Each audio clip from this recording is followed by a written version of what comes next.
It was just past 7:15 a.m. when the recruits formed ranks inside the Advanced Urban Warfare Center at Fort Garrison. The scent of gun oil and cleaning solvent hung thick beneath the harsh fluorescent lights.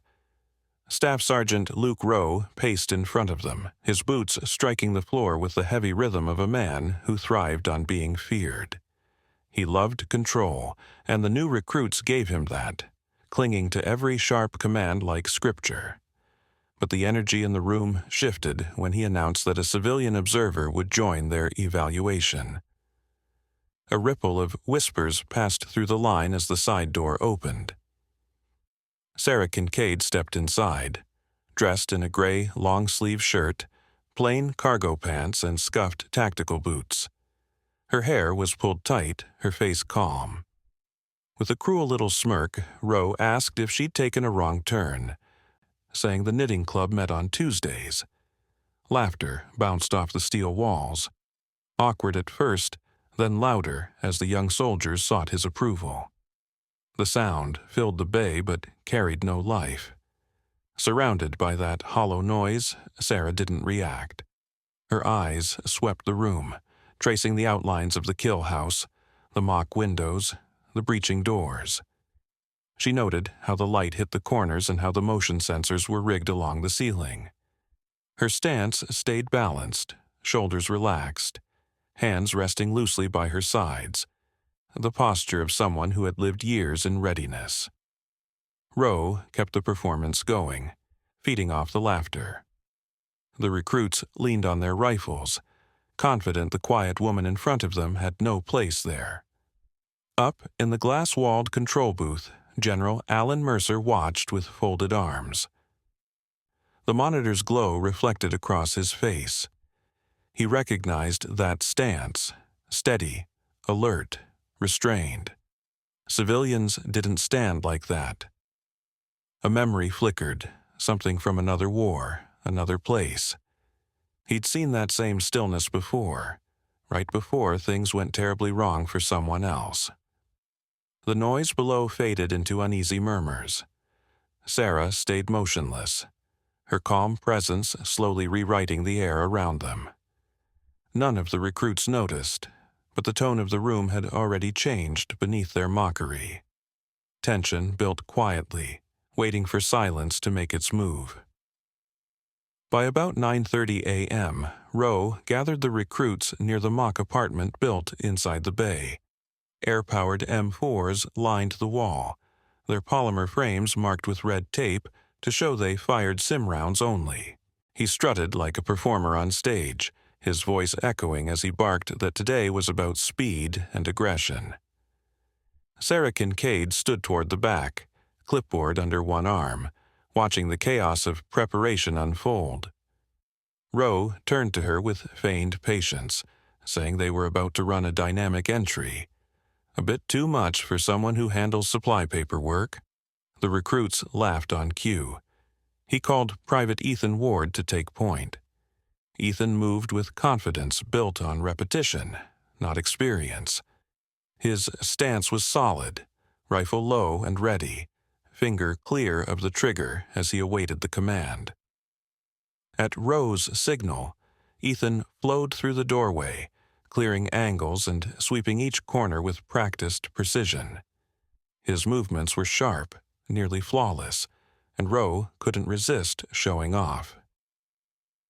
He called out that their guest from logistics was witnessing real soldiers at work, not paper pushers behind spreadsheets.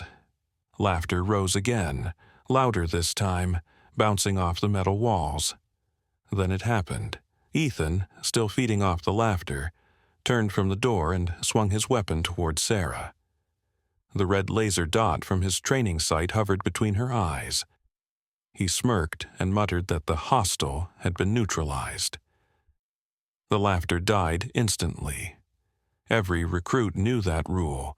You never aim a weapon at something you don't intend to destroy. Rowe's face flushed deep red, more from humiliation than discipline. He shouted Ethan's name, but it was too late. The air grew heavy, thick with tension, as every pair of eyes fixed on Sarah Kincaid. Up in the control room, General Alan Mercer's hand hovered over the intercom. He was seconds from shutting the exercise down, but something in him hesitated. His eyes narrowed as he watched the woman below. She didn't move, didn't even blink. Her gaze locked on the rifle, studying the tremor in Ethan's wrist, the tightening in his forearm, the subtle pressure of his trigger finger inside the guard. She wasn't afraid. She was analyzing. The recruits shifted, uneasy, the silence stretching until it felt like a physical weight pressing on their chests. You could almost hear the pulse of the room, every heartbeat echoing in that still air. Then everything happened in a blur. One moment, Ethan Ward stood there with his rifle raised, the red dot fixed on Sarah's forehead. The next, she moved.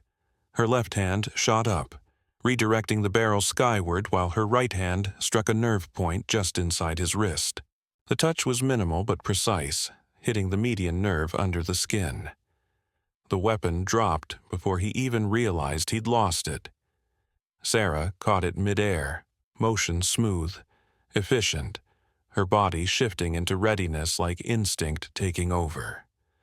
Her stance widened, knees flexed, elbows tight, rifle held low and steady. The quiet, metallic click of the safety disengaging sliced through the silence. Ethan stumbled backward, clutching his wrist as pain surged up his arm. Sarah didn't glance his way, her eyes fixed on the mock room ahead. A pop-up target sprang to life near the doorway, a gray outline traced in red. Two sharp bursts cracked through the stillness. The first hit center mass, the second an inch beside it.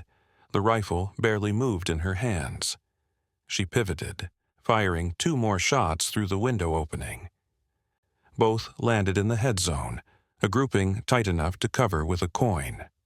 The recruits froze.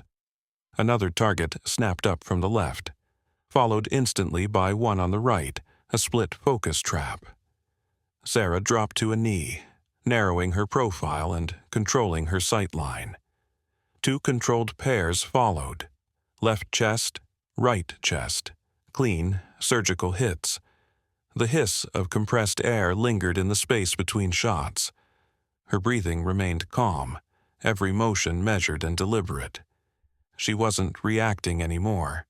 She was operating on pure reflex, muscle memory doing the work. The final target rose behind a dummy marked as a hostage. Only a fragment of the enemy silhouette was visible.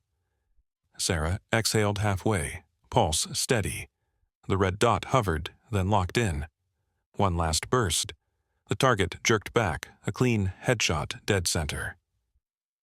From disarm to final shot, 31 seconds. No one spoke. The only sounds were the hum of the ventilation and the faint hiss as the targets retracted. The recruits stood rigid, rifles slack in their hands. Ethan Ward sat on the floor gripping his wrist, his face a blend of pain and disbelief. Rowe gaped wordlessly, arrogance gone. Even above, General Mercer stayed silent, eyes locked on the woman below, her stance still composed, her precision effortless, the rifle moving as if it were part of her. He'd seen that same efficiency years ago, buried in grainy black and white drone footage from a mission no one dared to mention. Mercer remembered that same precision, the same command of movement, and the same eerie silence that always followed when the violence ended. Sarah lowered the rifle, thumbed the safety back on, and remained still. The recruits hadn't moved an inch. The air felt charged, as if everyone there had just witnessed something far beyond a training display, something close to revelation. She didn't smile or offer a word. She just stood quietly, her breathing measured, surrounded by the stunned stillness she'd created. In that moment, she was no longer the outsider. She had become the calm center of the storm, and everyone in that bay knew it. The silence that followed the final target drop was absolute. Even the steady hum of the ventilation faded away. General Alan Mercer stepped out from the control booth, the sharp echo of his boots ringing across the metal walkway. Every recruit straightened on instinct. Rowe snapped to attention, his face drained of color, his arrogance gone. The general descended the stairs with slow, deliberate steps, his eyes locked on Sarah Kincaid. She stood at the center of the training bay, rifle lowered safely, her breathing unbroken. The faint scent of gun oil still hung between them as he came to a stop a few feet away. Expression unreadable. The recruits held their breath. The only motion in the room was the slow rhythm of Sarah's chest rising and falling. When Mercer finally spoke, his voice was calm, even, and carried the weight of certainty. He said he had seen movement like that once before, during a classified operation in the Zagros Mountains back in 2009. The room seemed to shrink around his words. Sarah's eyes met his, and she gave a subtle nod. Confirmation enough. Turning toward the control console, Mercer's tone grew firm, commanding without force. The large screen on the wall blinked to life, text glowing against the dull gray background. At the top appeared a name, Kincaid, Sarah J. Beneath it, the details rolled out in cold, factual lines. Master Sergeant, retired, United States Army Special Operations Command. 1st Special Forces Operational Detachment, Delta. The recruits froze, their faces stiff as the reality sank in. Rowe's jaw tightened, the swagger that once defined him dissolved into disbelief. Ethan Ward lowered his head, shame burning across his expression. Mercer began to read aloud, each word deliberate, almost ceremonial in tone. Primary Mose 18 Zid, Special Forces Senior Sergeant. Qualifications: Halo and Heiho Jumpmaster, Advanced Urban Combat Instructor, Master Breacher, High Threat Environment Specialist, Combat Deployments, Afghanistan, Iraq, and multiple classified theaters. Decorations: Silver Star, Bronze Star with Valor, Purple Heart with 2 oak leaf clusters. Each line landed heavy, filling the air with reverence. It wasn't just the list, it was what it represented. Decades of service, a life spent in the shadows of dangerous places.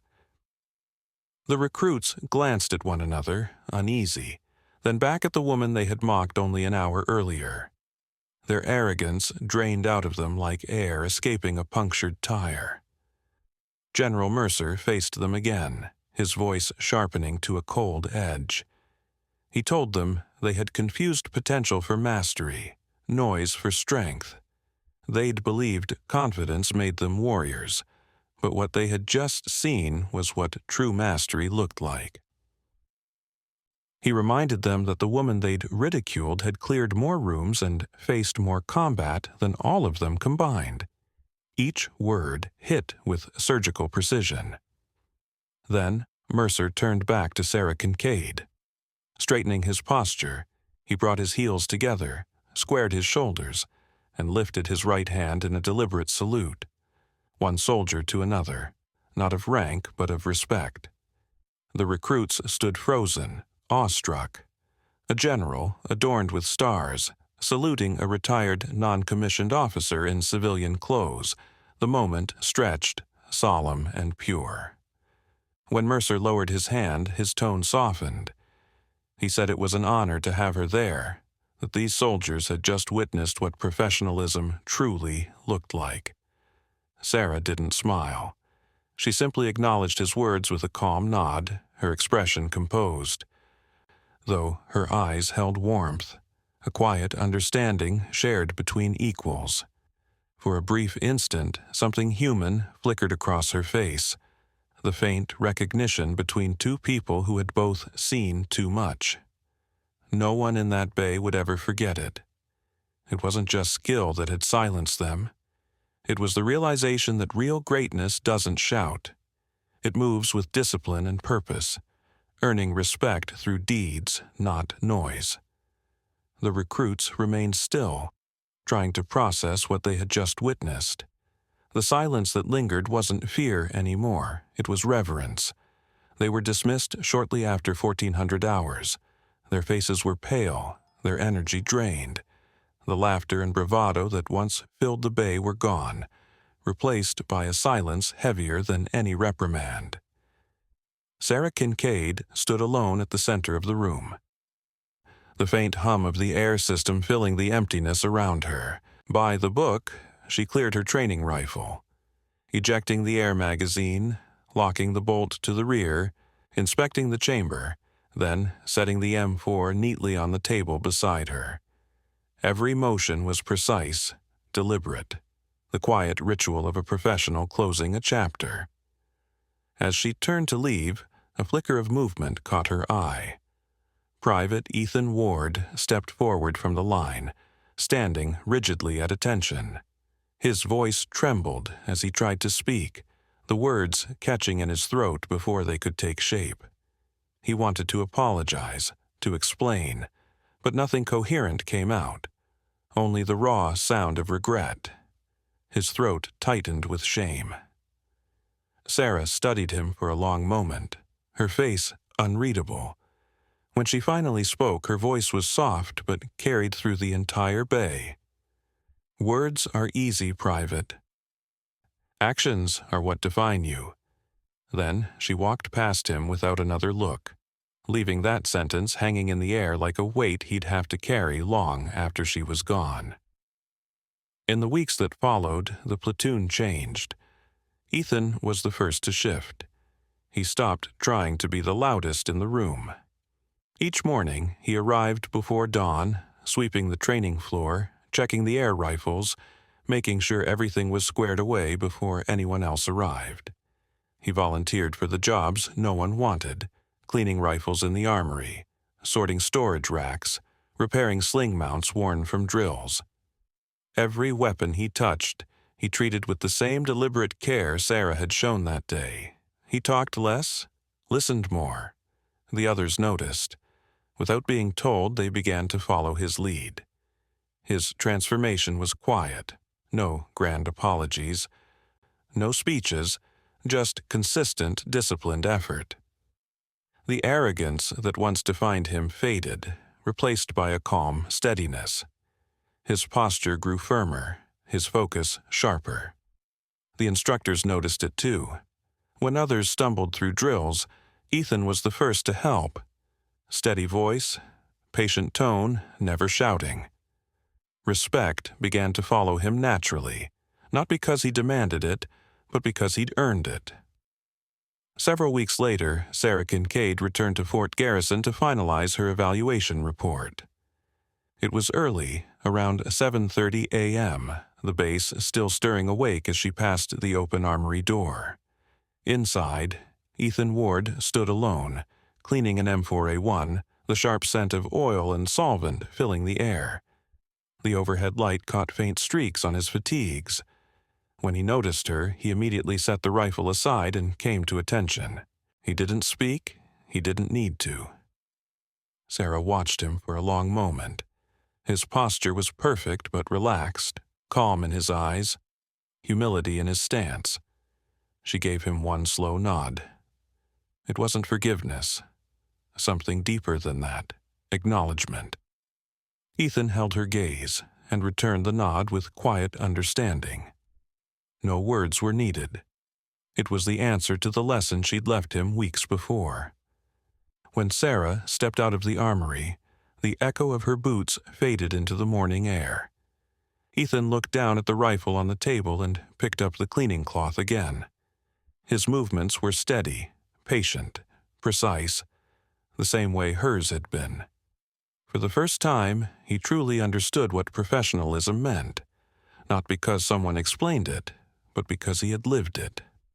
Years passed, and the story of that day in Training Bay 7 didn't fade the way rumors usually do.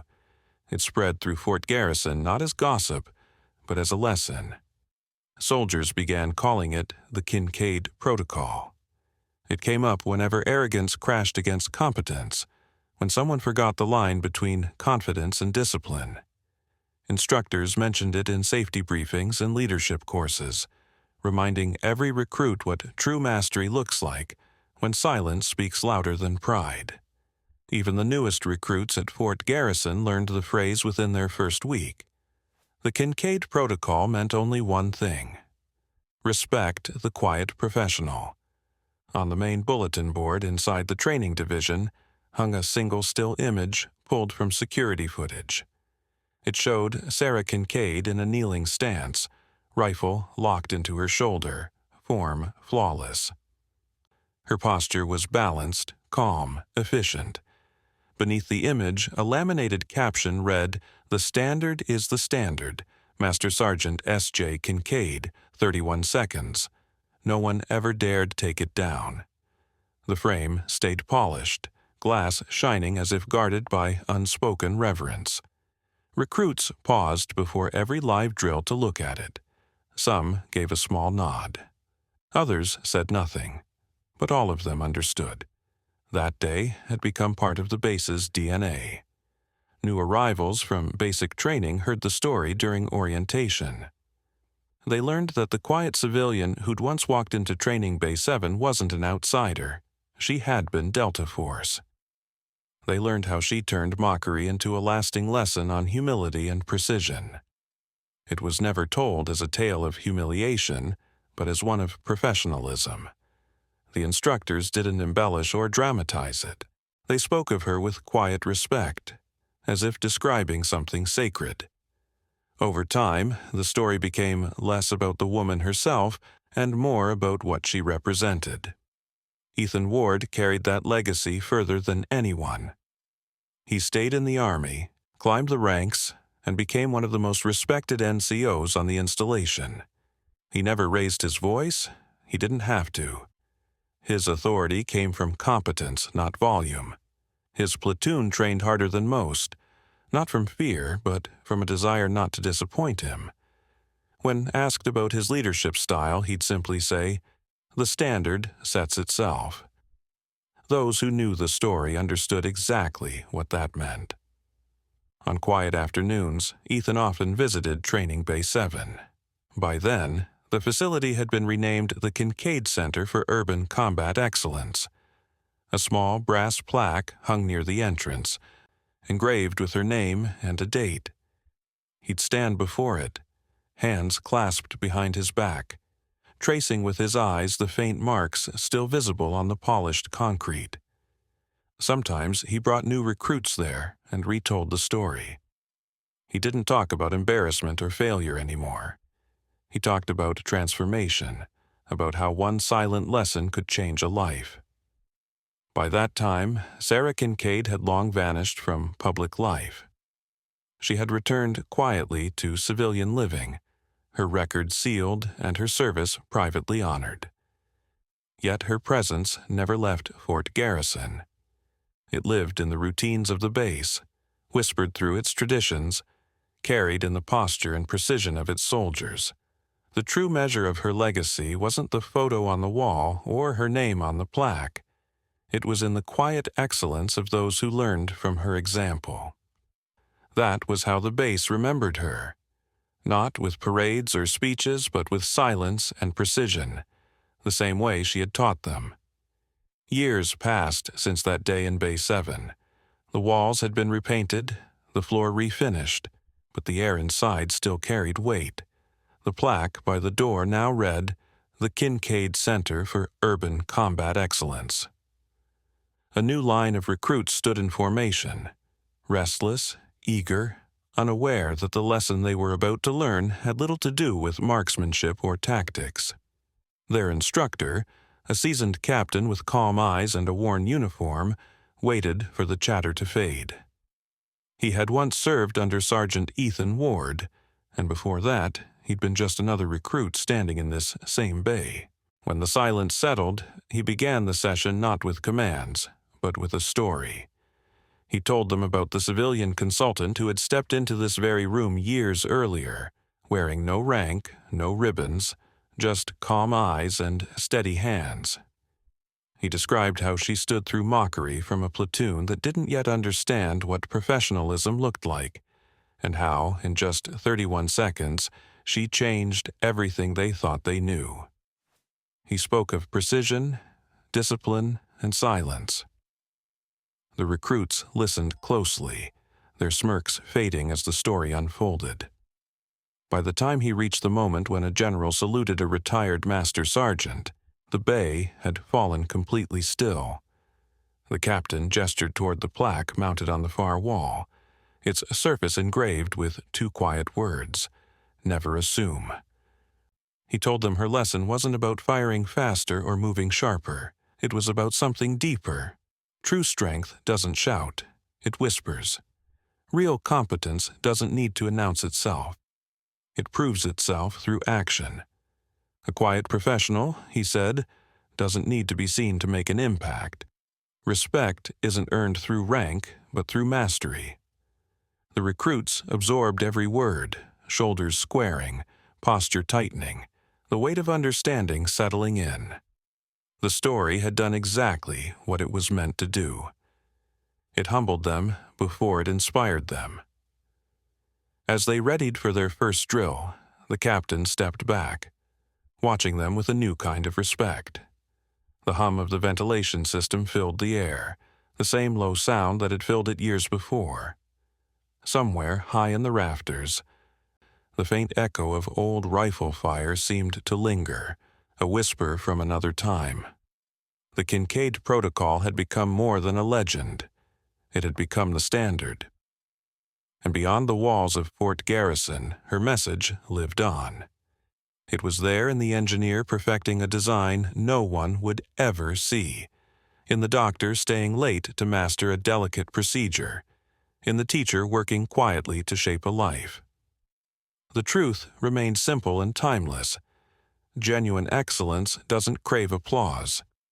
It reveals itself through presence, through precision, through humility. As the captain looked one last time at the plaque on the wall, he felt that same steady stillness he'd once seen in her. The room wasn't silent, it was alive with focus. And somewhere in the rhythm of that disciplined quiet, Sarah Kincaid's message still echoed. Major Tom's Tales,